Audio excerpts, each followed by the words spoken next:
بعد میں اس نے اس کو مجذوب فرنگی قرار دیا. مولانا انور شاہ کشمیری رحمۃ اللہ نے اس کے لیے بڑا کردار ادا کیا. لیکن اس وقت جہالت کا دور تھا، اور آج بھی جہالت کے دور میں کچھ شک نہیں ہے. ایک جو ہمارے علماء حضرات ہیں، علماء حضرات بھی اکثریت ان لوگوں کی ہے جو انتہائی درجے کے جاہل ہیں. وہ ڈرتے بھی ہوں تو ہو سکتا ہے کہ ان کا خوف جو ہے نا بالکل ٹھیک ہو کہ بھئی ہم قادیانی نہیں بن جائے. حالانکہ قادیانی کو جو یہ مناظرے کی چیلنج کرتے ہیں نا، یہ چیلنج کرنے کی بات بھی نہیں کر سکتے ہیں.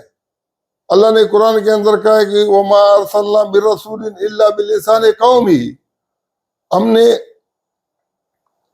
کسی رسول کو نہیں بھیجا مگر اس کی قوم کی زبان سے، لِيُبَيِّنَ لَهُمْ، تاکہ ان کو سامنے وہ بات واضح کر دے.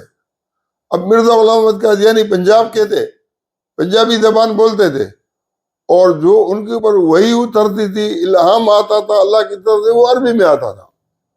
اور عربی بھی ایسی تھی جس کے اندر جو ہے نا پنجابی مکس ہوتی تھی، خالص عربی نہیں ہوتی تھی.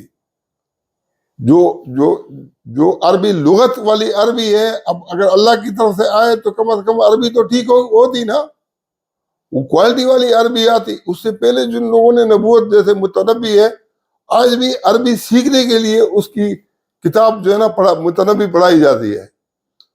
ابوبکر صدیق رضی اللہ عنہ کے دور کے اندر جو مسلم کذاب تھا، وہ دوسری ایک خاتون تھی جس نے جو نا پھر ابوبکر صدیق کے دور کے اندر حضرت مدینہ کے اوپر انہوں نے حملہ کیا، ان کو پکڑنے کے بعد پھر اس سے وعدہ لیا کہ دوبارہ تم حملہ نہیں کرو گے، تو چھوڑ دیا. پھر جا کے مسلم کذاب سے اس نے شادی کی. اس کی بھی زبردست عربی تھی، بہت اعلیٰ کوالٹی کی جو ہے نا وہ عربی کے جو اس کے اشعار ہیں، جو اس کے وہ ہیں. لیکن یہ تو چونکہ ہندوستان کا تھا، پنجاب کا تھا، اجمی تھا، تو اس کی جو عربی تھی وہ عربی بھی بہت مطلب ایسی تھی کہ انتہائی بیکار عربی تھی. اب مسئلہ یہ کہ چونکہ اس کا جن لوگوں سے واسطہ پڑا تھا وہ بھی سارے عجم تھے، عرب تو نہیں تھے، وہ اس طرح سے ان کے اوپر غرض بھی نہیں کر سکتے تھے. پھر دوسری بات یہ ہے کہ ہماری جو تصوف کی کتابیں ہیں اس میں بہت ساری ایسی چیزیں بری پڑی ہیں کہ ادھر ادھر سے لوگ سہارے لے لیتے ہیں.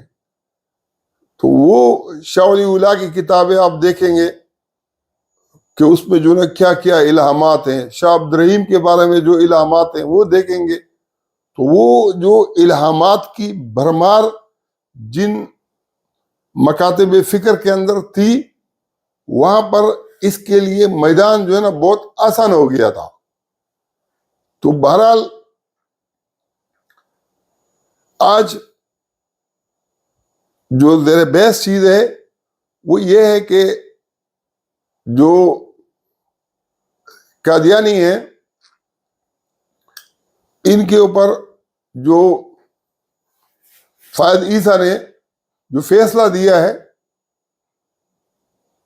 وہ تو انکار کرتے ہیں کہ بھئی ہم نے تو کتاب کے اوپر پابندی ختم نہیں کی، ہم نے تو پابندی برقرار رکھی ہے.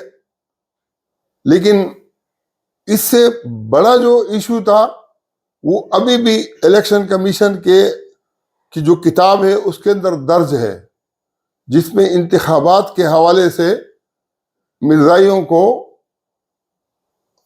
آئینی ترمیم کے لیے پورا پارلیمنٹ جو ہے نا آمادہ تھا.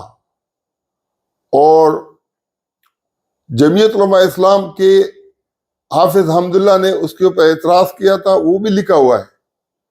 اور مولانا عبدالغفور حیدری نے مولانا حنیف جالندری کے ساتھ مل کر ایک اجلاس کے اندر یہ بات کی کہ قومی اسمبلی سے یہ بل پاس ہو گیا تھا اور سینٹ میں بھی پاس ہونا تھا، لیکن شکر ہے کہ وہاں پر پاس نہیں ہوا. کیوں پاس نہیں ہوا؟ اس نے کہا کہ اگر یہ پاس ہو جاتا تو پھر مجھے جو ہے نا ایک چیئرمین سینٹ اس وقت حاضر نہیں تھے تو میں نائب تھا, مجھے چیئرمین سینٹ کے حیثیت سے اس کے اوپر دستخط کرنے پڑتے. اس کا مطلب یہ کہ اگر سینٹ کے اندر یہ پاس ہو جاتا, حافظ عبداللہ نے اعتراض بھی کیا تھا, تو حافظ مولانا عبدالغفور حیدری اس کے اوپر چیئرمین سینٹ کے اعتبار سے دستخط بھی کر دیتا اور معاملہ کلیئر بھی ہو جاتا. چونکہ سینٹ کے اندر پاس نہیں ہو سکا اور وہاں پر انہوں نے شور شرابہ بھی نہیں کیا.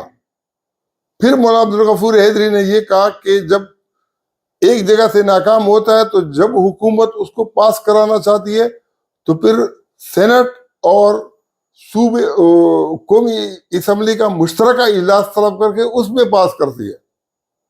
جب اس کا مشترکہ اجلاس ہوا تو شیخ رشید واحد آدمی تھا جو کہہ رہا تھا کہ عطا اللہ شاہ بخاری نے اس کے لیے جو قربانی دی ہے, اے جمعیت علماء اسلام والے تم کیا جواب دو گے؟ جمعیت علماء اسلام والے کھڑک بن کے بیٹھے تھے. جماعت اسلامی والوں نے اس وقت ساتھ دیا تھا, لیکن جمعیت علماء اسلام والوں نے بھی ساتھ نہیں دیا, اور عمران خان کی جو تحریک انصاف والے انہوں نے بھی ساتھ نہیں دیا. حالانکہ یہ تو شیخ رشید کے اپوزیشن کے اندر بھی اتحادی تھے, جیسے بعد میں حکومت میں اتحادی تھے. پھر جب فیض آباد دھرنے کی بات چلی اور حکومت پر پریشر بڑھا تو پھر جا کے جو نا یہ معاملے نے ایک دوسرا رخ اختیار کیا. یہ قوم کے سامنے یہ چیزیں آنی چاہیے کہ اگر انتخابات کے اندر آج خدا نہ خواستہ مولانا فضل الرحمان کے دونوں بیٹے اور مولانا فضل الرحمان جیت جاتا اور پختونخوا حکومت ان کو ملتی, پھر جا کے نہ فیض عیسیٰ کے اوپر کوئی بات آنی تھی اور نہ الیکشن میں کوئی دھاندلی کا مسئلہ تھا, کچھ بھی نہیں تھا. ان کا گلہ یہ ہے کہ پی ڈی ایم کے اندر جو جماعتیں شامل تھی, پیپلز پارٹی کو اپنا حصہ مل گیا, سندھ کی حکومت مل گئی, نون لیگ کو جو ہے نا پنجاب کی حکومت مل گئی, مرکز میں بھی دونوں کو حصے مل گئے. اب میں جو مین چیز تھا تو مجھے کیوں نہیں ملا؟ ایسا نہیں ہے کہ میں الزام لگا رہا ہوں یا کوئی وہ خود اپنی زبان سے جو کہہ رہا ہے وہ اس کا پورا جو ہے ترجمہ یہی بنتا ہے, واضح الفاظ کے اندر وہ یہی کہہ رہا ہے کہ بھئی میرا کیا قصور ہے, مجھے کیوں حصہ نہیں دیا گیا. تو اب وہاں اگر حصہ نہیں دیا جاتا ہے اور آپ اس کو مذہبی رنگ دیتے ہیں تو فیض عیسیٰ سے بھی مجھے کوئی ہمدردی نہیں ہے, اور جو ہے نا جو قادیانی ہے ان سے بھی مجھے کوئی ہمدردی نہیں ہے. دونوں پر میں لعنت بھیجتا ہوں, قادیانیوں پر بھی لعنت بھیجتا ہوں اور فیض عیسیٰ پر بھی لعنت بھیجتا ہوں. لیکن حقائق کو گڑبڑ کرنا جو ہے نا غلط ہے.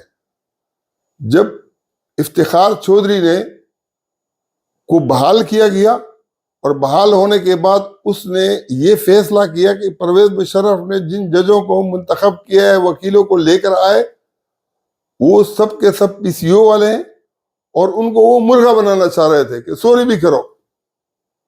اور اس نے یہ انصاف کیا کہ ان پی سی او والوں کو تو ہٹا دیا یک لخت, جس سے عدلیہ میں بحران بھی پیدا ہو گیا ججوں کا, اور خود پی سی او کا تھا خود کو معاف کر دیا. اور پھر جن ججوں کو مقرر کیا ان ججوں کے اندر اکثریت ان لوگوں کی تھی جو افتخار چودھری اور نواز شریف دونوں کے ساتھ ان کے تعلقات اچھے تھے. ان لوگوں کو پیپلز پارٹی کی حکومت تھی, لیکن پیپلز پارٹی نے چونکہ افتخار چودھری کو بحال نہیں کیا تھا کہ بھئی ہمارا جو ہے نا یہ جو معاہدہ ہوا تھا ڈیموکریسی کے چارٹر کا, اس کے اندر یہ طے تھا کہ ہم نے جو ہے نا پی سی او جج کو بحال نہیں کرنا ہے. تو یہ پی سی او ہے اور یہ اس معاہدے کے خلاف ہے. لیکن چونکہ اعتزاز حسن بھی ان کے ساتھ مل گیا, وہاں پھر نواز شریف کو بھی اس نے بیلا پسلا کے اپنے ساتھ شامل کر لیا, ورنہ پہلے تو وہ شامل نہیں ہو رہا تھا. پھر چونکہ اس کا کردار تھا اور زرداری کا کردار مخالفت میں تھا. تو جن ججوں کو منتخب کیا ان ججوں کو کوئٹہ کے اندر، لاہور میں، پشاور میں، مختلف جگہوں پر تعینات کر کے یہ فیض عیسیٰ جو ہے اس کو direct chief justice Balochistan high court نامزد کر دیا. وکیل سے ڈائریکٹ یہ چیف جسٹس بنا.